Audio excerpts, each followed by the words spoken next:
Côte et sentiers vous emmènent à Cap d'Aille. À 2 pas de la principauté, c'est un peu la promenade des Monégasques. 3,5 km tracés dans la roche, un chemin bordé de villas Belle Époque. Mais que connaissons-nous vraiment de l'histoire de ce sentier?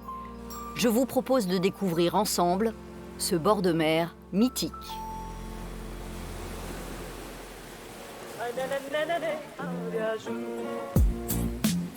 Évidemment, il y a cette ambiance de vacances dans la célèbre crique de la Mala. Une plage de rêve, cernée par les falaises qui tombent dans une eau cristalline. Le lieu est magnétique, certains sont définitivement aimantés. Bon, on descend se baigner là. Il fait beau, on a de la chance. Et à cette époque-ci, il n'y a pas encore trop de monde, c'est le bonheur intégral. Il y a combien de marches pour descendre? 153. C'est mieux à la descente qu'à la montée. Oui, mais bon, c'est tellement bon quand on descend qu'on le fait, quoi. Quand on la connaît, la plage, on ne peut plus aller ailleurs. Geneviève est originaire du nord de la France. Elle venait en vacances ici quand elle était enfant, puis les hasards de la vie l'ont emmenée à Cap d'Aille, il y a 27 ans. Mais vous voyez, les gens, ils ont l'air heureux. Montrez. Ils sont pas beaucoup, mais ils ont l'air bien. Aujourd'hui, à la retraite, elle a sa routine quotidienne. Vous venez le matin, vous nagez, vous vous séchez et vous remontez. Puis après, si vous voulez redescendre le soir, quand les gens remontent, et alors quand ils remontent, ils sont fatigués tellement ils ont pris de soleil. Mais ils sont contents, ils sont venus pour ça aussi.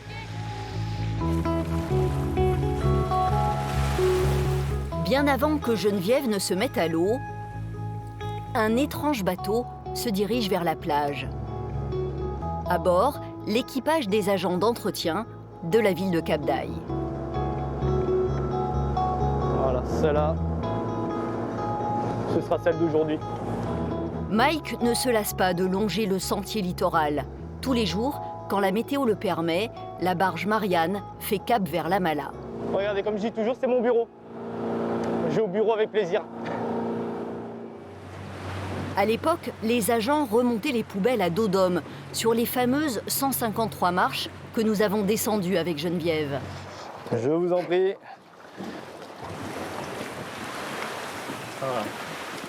L'émission l'été, on arrive. Je vais déjà jeter un coup d'œil sur la plage, dans quel état elle peut être. Parce que je vois qu'il y a un rocher Suchard. Ah, il y en a là aussi. Regarde, il y en a plein là. Et... Au-delà de la récupération des containers, l'équipe de Mike traque les moindres déchets qui vont polluer la mer ou blesser des vacanciers. Un travail de fourmi parfois décourageant, mais nécessaire. On est là pour ça. Il y a des gens qui abandonnent parfois tout. Des matelas, des maillots, des tongs, des clés, des téléphones portables, des bouteilles cassées dans le sable. On est motivé. On lâche pas l'affaire parce que c'est notre travail déjà. Mais si on n'y croit plus, on change de travail. Les agents ont fini leur mission pour rentrer au port. Je repars à pied de la Mala en direction de la Pinède et de la Pointe des Douaniers. 30 minutes de marche, quelques rencontres. On ne sait pas, on est là depuis ce matin et rien du tout. Rien du tout, non. Pourtant, on n'est pas des amateurs, mais ça marche pas aujourd'hui. Sur le chemin, vous serez aussi surpris par ces roches et par un étrange objet. Une meule retrouvée à 4 mètres de fond lors d'une expédition sous-marine. Elle daterait du Moyen-Âge et servait sans doute à broyer du blé ou des olives.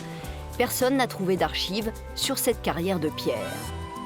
Mais le sentier a une histoire géologique encore plus singulière. Elle nous emmène 30 millions d'années en arrière. À l'époque, la tête de chien ne surplombait pas la mer, et pour cause, la mer n'existait pas. Ici, le paysage prend des couleurs d'Irlande. La roche s'assombrit. C'est un scientifique qui va nous éclairer.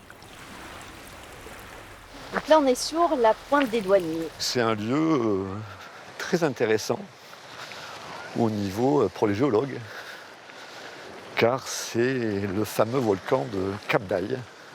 Il y a 30 millions d'années, vous aviez un grand volcan, sans doute. Alors on ne sait pas où est la bouche du volcan, hein, sans doute au large d'Antibes, elle est en mer. Hein. Et là, nous étions sur ces pentes. Donc vous voyez, là, il y a différentes tailles de bombes volcaniques. Là, vous en avez une grande, vous en avez des plus petites. Et entre ces roches, ben, vous avez de la cendre qui s'est aussi consolidée et qui a emprisonné ces blocs. Ah, c'est de la cendre? Il faut imaginer que c'était fin fond de la terre, ça a été expulsé par le volcan, ça a volé et paf, c'est tombé sur les pentes du volcan, un peu plus loin, et là en l'occurrence, près de, à la limite entre Cap d'Aille et Monaco. D'ailleurs on parle de volcanisme, Monaco-Cap d'Aille. Il fait bon vivre sur les pentes d'un volcan. Le sentier littoral invite à la balade contemplative ou sportive, le long des belles maisons qui ont fait l'histoire de Cap d'Aille au début du XXe siècle. Bienvenue Yasmina. Bienvenue à la Villa Les Camélias.